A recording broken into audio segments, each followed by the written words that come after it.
राष्ट्रीय स्तर पर नीट परीक्षा पेपर लीक को लेकर चल रहा राजनीतिक घमासान अब छिंदवाड़ा की सड़कों पर भी दिखाई देने लगा है। इसी कड़ी में गुरुवार को एनएसयूआई ने जिला अध्यक्ष अपेक्षा सूर्यवंशी के नेतृत्व में प्रधानमंत्री नरेंद्र मोदी का पुतला दहन करने का प्रयास किया। प्रदर्शनकारी बड़ी संख्या में हाथों में तख्तियां और बैनर लेकर सड़कों पर उतरे। इस दौरान केंद्र सरकार के खिलाफ जमकर नारेबाजी की गई। जैसे ही कार्यकर्ताओं ने प्रधानमंत्री का पुतला जलाने का प्रयास किया, पुलिस और प्रशासन ने उन्हें रोकने की कोशिश की।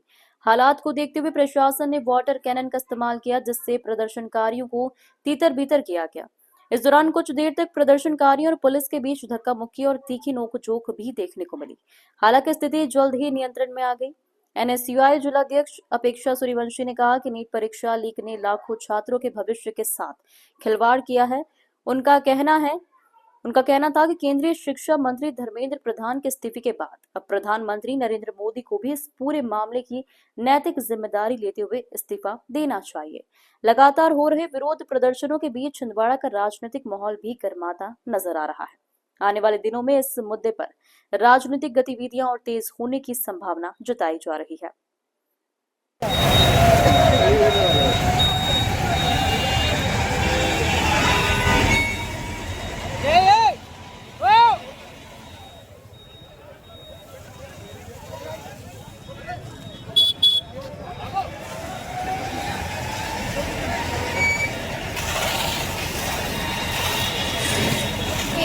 भारतीय जनता पार्टी की सरकार के रहते हुए 22 लाख बच्चों ने नीट के पेपर को दिया और उनकी नाक के नीचे से पेपर लीक हो जाता है और वो कोई जवाबदेही नहीं लेते हैं।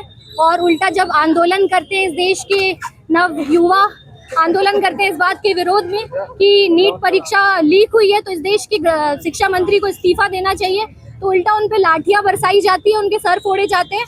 जब तक कांग्रेस की सरकार थी, इस देश के युवा को इस देश का भविष्य माना जाता था। जब से इस देश में भारतीय जनता पार्टी की सरकार आई है, इस देश का युवा उग्र हो गया है, एंटी नेशनल हो गया और पता नहीं क्या क्या हो गया है, खालिस्तानी हो गया। जमाने भर के लांछन इस देश के युवाओं पे भारतीय जनता पार्टी की सरकार लगाने पे लगी हुई है।